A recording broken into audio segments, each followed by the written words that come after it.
Eu passei 15 anos cuidando do meu pai doente, enquanto meu irmão desaparecia. Mas no dia do funeral, eu descobri que talvez eu nunca tenha sido a filha de quem todos tinham pena, e sim, a única que não sabia da verdade.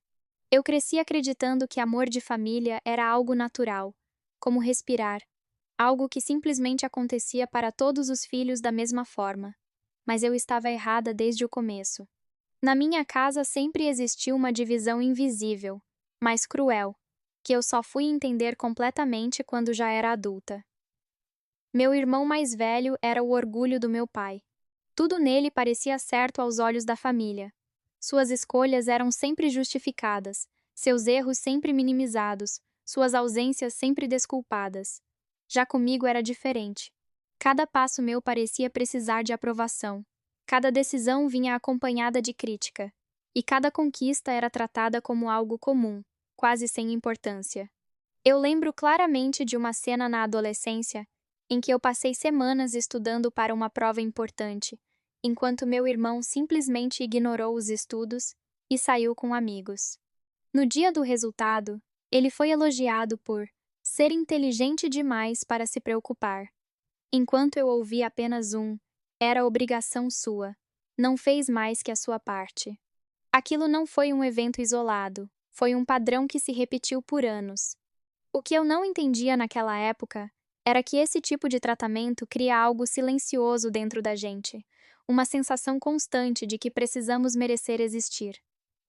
Ainda assim, eu tentei. Tentei ser a filha perfeita. Tentei ser a irmã compreensiva. Tentei não questionar nada para não criar conflitos. Mas quanto mais eu me doava, mais eu era empurrada para o papel de coadjuvante dentro da minha própria família. Meu irmão, por outro lado, parecia viver uma vida sem consequências. Se ele errava, alguém sempre encontrava uma desculpa. Se ele sumia, alguém dizia que ele estava se encontrando.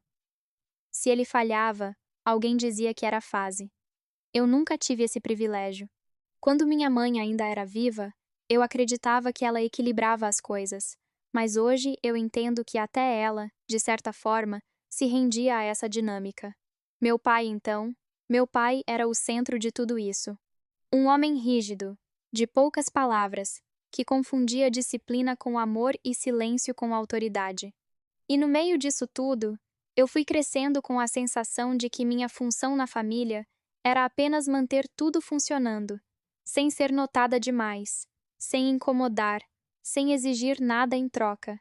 Eu não sabia naquela época, mas essa era só a preparação para o que viria depois, quando toda essa estrutura de favoritismo e silêncio desabaria sobre mim de uma forma que eu jamais imaginaria. Foi anos depois que tudo começou a mudar de forma irreversível dentro da nossa casa, embora na prática já estivesse claro há muito tempo que cada um tinha um papel fixo naquela estrutura injusta. Meu pai começou a ficar doente de maneira lenta no início, algo que parecia apenas envelhecimento, pequenas perdas de memória, cansaço excessivo, algumas quedas que ele insistia em esconder de todos. No começo, ninguém levou isso a sério. Meu irmão dizia que era exagero meu, que meu pai sempre foi forte demais para essas coisas de velhice, e que eu estava procurando problema onde não existia. Ele falava isso de longe, em ligações rápidas, sempre ocupado demais para vir pessoalmente ver o que estava acontecendo. E enquanto ele minimizava tudo, eu estava lá todos os dias vendo meu pai esquecer coisas simples, como o horário das refeições, o caminho do banheiro, ou até nomes de pessoas próximas. Foi nesse momento que algo dentro de mim mudou, porque eu entendi que, independentemente do passado, agora existia uma vida que dependia de mim de verdade. Eu comecei a assumir tudo sozinha. Consultas médicas, remédios caros, exames constantes, idas ao hospital de madrugada, noites sem dormir sentado numa cadeira ao lado dele para evitar que ele se machucasse. Eu não reclamava, não porque era fácil, mas porque eu sentia que se eu não fizesse aquilo, ninguém faria.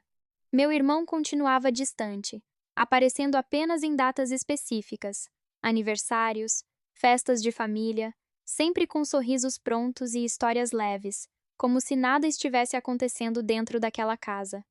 E o mais doloroso não era a ausência dele, mas a forma como todos fingiam que isso era normal.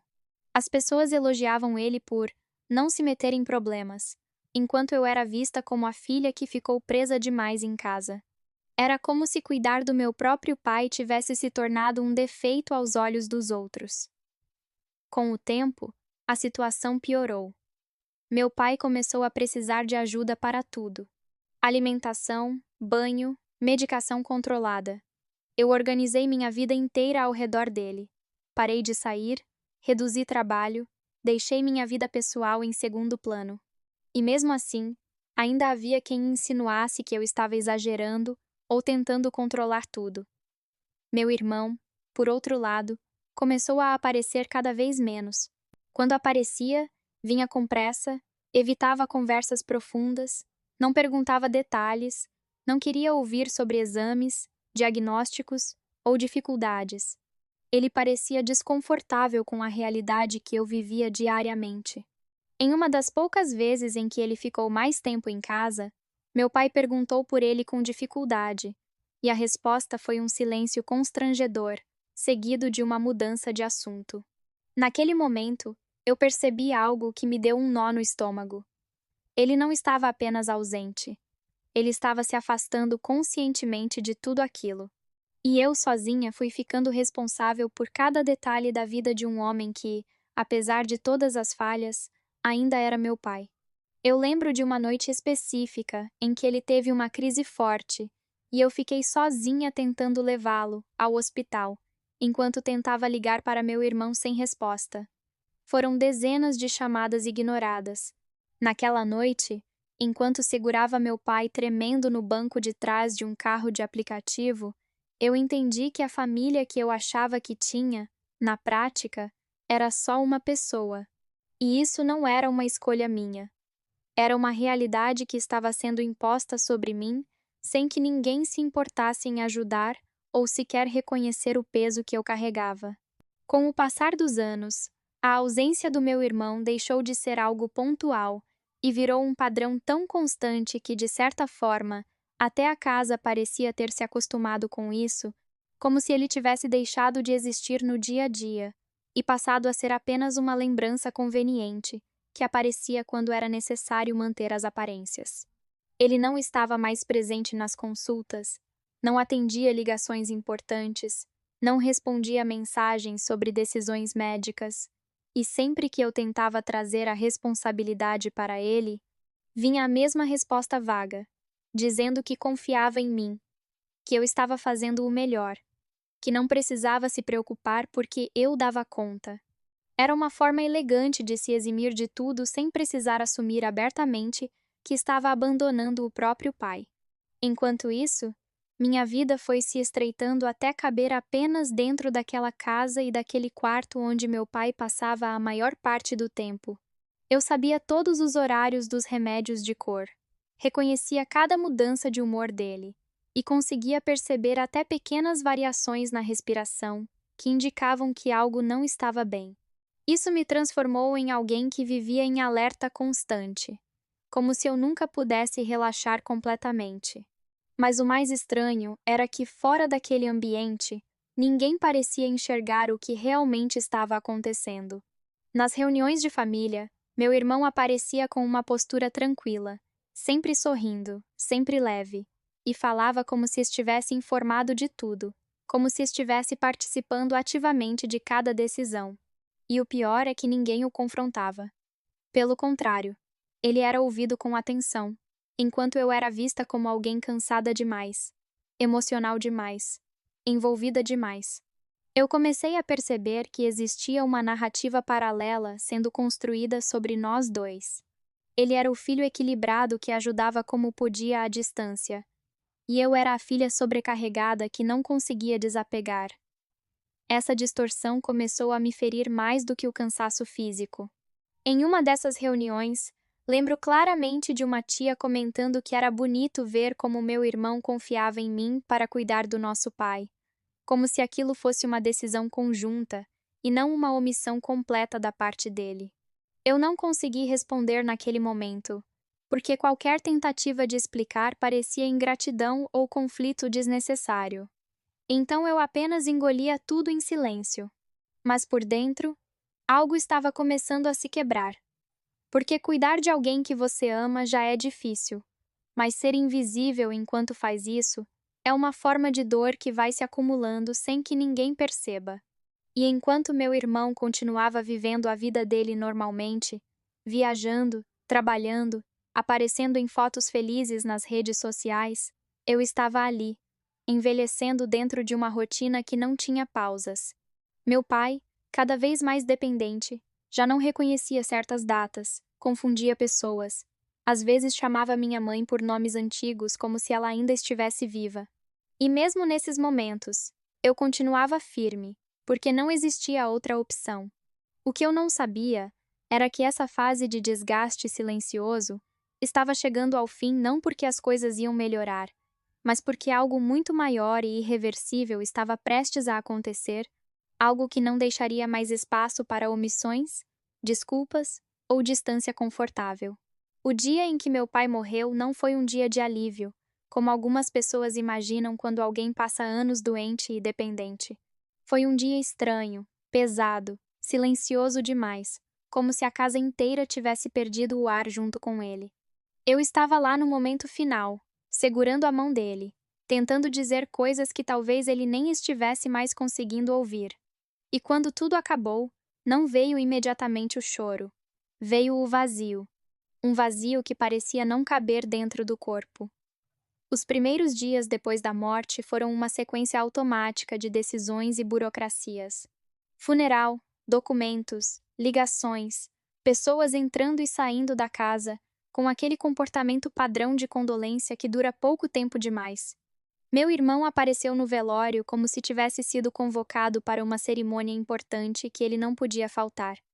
Vestido impecavelmente, postura tranquila, abraços rápidos, palavras ensaiadas. Ele chorou em alguns momentos, mas havia algo distante, quase calculado, como se ele estivesse representando um papel. Eu não tinha energia nem para questionar aquilo. Eu estava esgotada demais para qualquer reação além de continuar funcionando. Foi só depois, quando as pessoas começaram a ir embora e a casa começou a esvaziar, que a segunda dor apareceu. A dor da ausência definitiva. Mas essa dor rapidamente foi substituída por outra coisa, muito mais fria. A descoberta.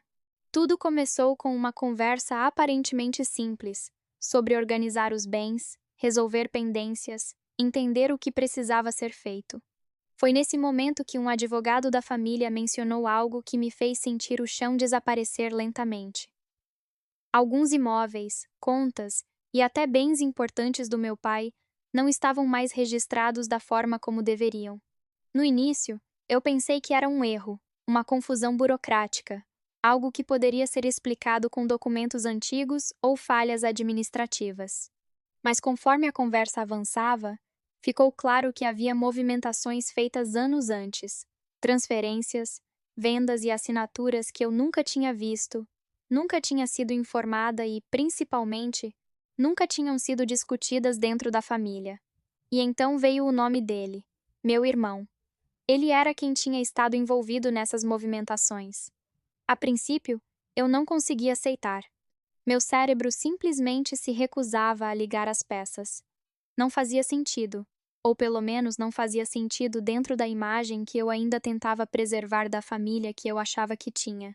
Mas os documentos estavam ali, frios, objetivos, impossíveis de ignorar. E o mais cruel não era apenas a possibilidade de que ele tivesse vendido parte do patrimônio do nosso pai. Era o fato de que ele tinha feito isso enquanto eu estava ali todos os dias cuidando dele, enquanto eu abria mão da minha vida, enquanto eu assumia tudo sem pedir nada em troca. Eu senti uma mistura de choque e incredulidade tão forte que por alguns minutos eu só consegui ficar em silêncio, olhando para aquelas folhas como se elas pudessem mudar de significado se eu encarasse o suficiente. Mas não mudavam. E naquele instante, algo dentro de mim começou a se transformar. Porque não era mais apenas dor. Era percepção. Era a primeira rachadura real na imagem que eu tinha sustentado por anos. e essa rachadura ainda estava longe de ser o fim. Na verdade, era só o começo do que eu ainda ia descobrir sobre tudo aquilo que tinha sido escondido de mim.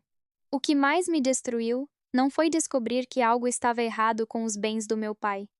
Foi perceber que, antes mesmo de qualquer investigação ou explicação, a narrativa já tinha sido construída contra mim. Em poucas horas, a história começou a circular pela família como se já estivesse pronta há muito tempo, apenas esperando o momento certo para ser contada. E nela, eu não era a filha que cuidou do pai por 15 anos. Eu era a filha difícil, a filha controladora, a filha que se apegou demais e que agora estava criando problemas por causa de dinheiro. Meu irmão assumiu o centro dessa narrativa com uma facilidade assustadora. Ele falava com segurança, com calma, com aquela confiança que não parece ensaiada, mas natural. Dizia que tudo tinha sido feito com transparência, que meu pai sabia de tudo, que nada havia sido escondido e que eu provavelmente estava emocionalmente abalada pela perda, e por isso estava interpretando tudo de forma exagerada. E o pior é que muitas pessoas acreditaram. Não porque ele tinha provas mais fortes, mas porque a versão dele era mais confortável. Era mais fácil acreditar que eu estava confundida do que aceitar que algo grave tinha acontecido dentro da própria família. Em questão de dias, eu comecei a perceber uma mudança no comportamento das pessoas ao meu redor. Mensagens mais frias, respostas mais curtas, olhares desconfiados quando eu tentava explicar minha versão. Até alguns parentes que antes me elogiavam por cuidar do meu pai começaram a mudar o tom, como se aquilo agora tivesse outra interpretação, como se eu tivesse feito aquilo por interesse e não por amor. Eu tentei me defender no início. Tentei mostrar que eu estava apenas pedindo clareza, que eu precisava entender o que tinha acontecido, que aquilo não era uma acusação, mas uma necessidade de verdade. Mas cada tentativa minha era recebida como conflito. Cada pergunta virava um problema, cada dúvida virava ataque. E aos poucos, eu fui sendo empurrada para um lugar isolado dentro da própria família. Meu irmão, por outro lado, parecia cada vez mais seguro do papel dele. Ele aparecia em reuniões, falava com autoridade, trazia lembranças seletivas da convivência com nosso pai, como se tivesse estado presente em momentos que ele claramente não esteve. Ele se colocava como alguém que também sofreu, mas de uma forma mais silenciosa, mais digna, mais aceitável. E isso fazia com que a versão dele ganhasse ainda mais força. Eu comecei a sentir algo que é difícil de explicar. Não era apenas tristeza. Era um tipo de apagamento. Como se a minha presença na história estivesse sendo lentamente removida, substituída por uma versão que eu não reconhecia. E quanto mais eu tentava resistir, mais eu parecia perder espaço. Até que chegou um ponto em que eu já não era mais convidada para certas conversas. Decisões eram tomadas sem mim. Assuntos eram resolvidos sem a minha participação. E eu, que durante anos tinha sido a única pessoa realmente presente, agora era tratada como alguém de fora. Foi nesse momento que eu entendi que a luta não seria apenas por justiça material, seria também por existência dentro da própria história da minha família. E essa luta estava longe de terminar. Foi no meio desse isolamento silencioso que algo inesperado aconteceu, algo que eu não estava procurando, mas que acabou mudando completamente o rumo de tudo o que eu acreditava até aquele momento. Eu estava organizando antigas caixas de documentos da casa do meu pai, mais por necessidade prática do que por esperança de encontrar qualquer resposta.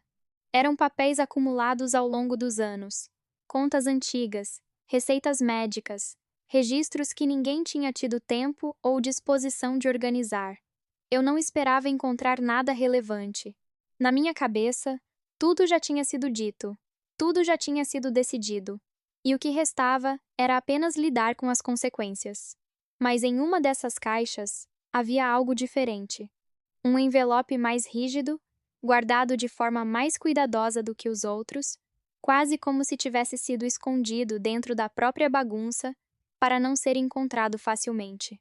Quando abri, percebi que não eram apenas papéis soltos. Eram cópias organizadas de documentos antigos, com anotações, assinaturas e registros que não tinham sido mencionados em nenhum momento durante todas aquelas conversas familiares.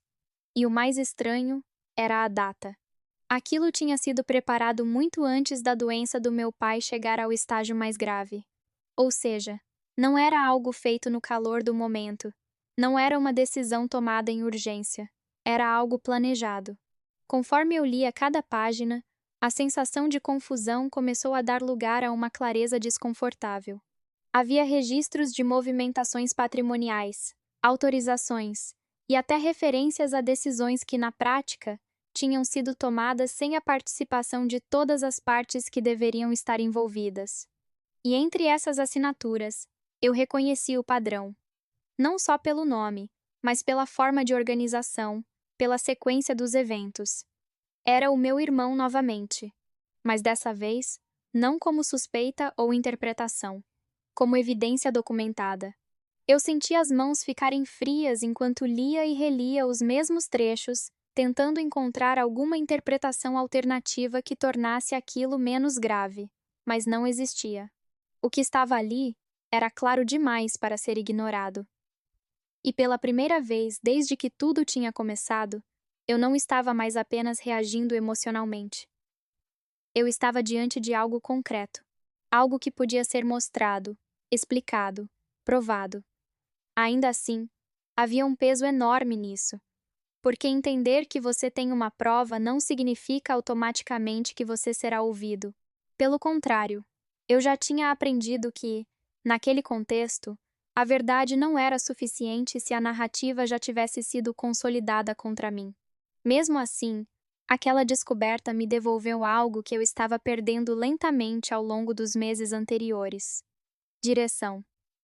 Não era mais apenas sobre tentar me defender de acusações vagas ou interpretações distorcidas. Agora havia um ponto de partida real. Um fio que, se puxado corretamente, poderia desmontar toda a estrutura de mentira que tinha sido construída. E pela primeira vez em muito tempo, eu senti que talvez ainda existisse uma forma de virar aquela história, mesmo que isso significasse enfrentar tudo e todos ao mesmo tempo. Eu não confrontei ninguém de imediato. Se eu fizesse isso no impulso, sozinha, naquele estado emocional, a história seria apenas mais uma versão contra a minha palavra. Então eu fiz o oposto do que todos esperavam de mim naquele momento. Eu organizei tudo em silêncio. Peguei cada documento, cada assinatura, cada registro, e levei para uma segunda análise com alguém de fora da família, um profissional que não tinha nenhuma ligação emocional com ninguém envolvido. E foi ali, diante de uma explicação técnica, fria e objetiva, que a realidade ganhou uma forma ainda mais dura. Não era apenas uma suspeita, não era interpretação. Era um conjunto de atos administrativos que não tinham sido transparentes com todos os herdeiros legítimos e que, no mínimo, exigiam explicações formais. Eu lembro do momento exato em que ouvi aquilo sendo confirmado por alguém de fora, porque foi como se algo dentro de mim finalmente parasse de duvidar de si mesmo. A dor continuava ali, mas agora acompanhada de uma firmeza que eu não tinha antes. E foi com essa firmeza que eu decidi que não haveria mais conversas privadas, não haveria mais tentativas de resolver tudo em família, porque aquilo já tinha passado desse ponto há muito tempo. Eu marquei uma reunião formal. Todos foram convocados. Meu irmão chegou primeiro, como sempre confiante, tranquilo, conversando com alguns parentes como se estivesse indo apenas resolver mais um mal-entendido exagerado. Quando todos estavam presentes, eu não discuti. Eu não levantei a voz. Eu apenas coloquei os documentos sobre a mesa, um por um, organizados, sem emoção aparente, mas com um peso impossível de ignorar. No começo, ele tentou manter o controle da situação. Disse que aquilo estava sendo mal interpretado, que eram documentos antigos, que tudo já havia sido explicado. Mas conforme os papéis eram analisados, conforme as datas eram cruzadas, conforme as assinaturas eram comparadas, a narrativa dele começou a perder consistência. Não de uma vez. Aos poucos. E isso foi ainda mais devastador. porque não houve um único momento de explosão dramática. Houve silêncio. O tipo de silêncio que acontece quando as pessoas começam a perceber que não podem mais sustentar a versão que acreditavam. Alguns familiares começaram a se entreolhar, outros abaixaram o olhar. E pela primeira vez, eu vi meu irmão perder a segurança que sempre teve. Não porque ele estava sendo atacado, mas porque os fatos estavam simplesmente ali, sem necessidade de interpretação. Ainda assim, ele tentou virar o jogo emocionalmente, dizendo que eu estava fazendo aquilo por mágoa, por dor, por não aceitar a morte do nosso pai. Mas essa estratégia já não funcionava mais da mesma forma, porque agora havia algo diferente na sala. Havia evidência. E quando a evidência entra, a emoção perde parte do poder de distorcer a realidade. Eu não precisava mais convencer ninguém. Só precisava deixar que tudo fosse visto. E foi nesse momento que a estrutura que ele tinha construído durante meses, talvez anos, começou a ruir diante de todos. Não de forma rápida, mas inevitável. E pela primeira vez, a história não estava mais sob controle dele. Depois daquela reunião, nada voltou a ser como antes. Não houve gritos, não houve cenas dramáticas como as pessoas costumam imaginar nesses momentos. O que houve foi algo mais profundo e, de certa forma, mais definitivo. O colapso silencioso de uma versão da história que já não se sustentava mais. Nos dias seguintes, a família inteira parecia caminhar em um terreno instável, onde ninguém sabia exatamente o que dizer ou em quem acreditar. As conversas ficaram mais curtas, os encontros mais raros, e aquele consenso confortável que antes existia em torno da versão do meu irmão simplesmente desapareceu. Ele ainda tentou se manter firme em alguns pontos, insistindo que tudo tinha sido mal interpretado, que havia exagero, que eu tinha levado a situação para um lado emocional demais. Mas já não havia mais o mesmo efeito. As pessoas tinham visto os documentos, tinham ouvido as explicações técnicas, tinham percebido as contradições. E quando a dúvida se instala em uma narrativa tão fechada, ela não desaparece mais. Aos poucos, o isolamento que antes era meu começou a se inverter. Não porque eu tinha vencido algo, mas porque a verdade, quando finalmente exposta, muda o peso das relações. Alguns familiares vieram até mim em particular. Não todos juntos, não de forma pública, um por um, com olhares diferentes dos anteriores.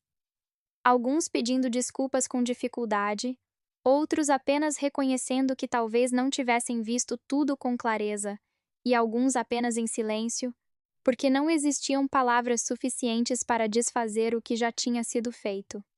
Eu não senti triunfo. Não houve sensação de vitória como em histórias comuns. O que veio foi cansaço. Um tipo de exaustão emocional que não depende mais de estar certa ou errada, mas de ter suportado tudo até o fim. Meu irmão, por outro lado, não era mais o mesmo. A imagem de confiança que ele carregava tinha sido substituída por um silêncio constante, mais pesado do que qualquer argumento. Ele evitava encontros prolongados, reduziu contatos, e em alguns momentos parecia apenas alguém tentando entender onde tudo tinha saído do controle. Não houve uma reconciliação bonita. Não houve um pedido de desculpas perfeito, nem uma cena de encerramento idealizada. O que existiu foi um reconhecimento tardio, fragmentado, imperfeito. Como quase todas as coisas reais são quando chegam depois do estrago. E no meio disso tudo, eu entendi algo que demorou anos para ficar claro. Justiça nem sempre parece justiça na forma como imaginamos. Às vezes ela chega tarde, não conserta tudo, não apaga a dor, mas impede que a mentira continue crescendo. E isso, naquele momento, já era o suficiente para eu finalmente conseguir seguir em frente, mesmo carregando tudo o que não tinha como ser esquecido. Se você gostou dessa história, curta, comente e compartilhe o vídeo. E não se esqueça de se inscrever para ajudar a fortalecer o canal. Até o próximo último julgamento.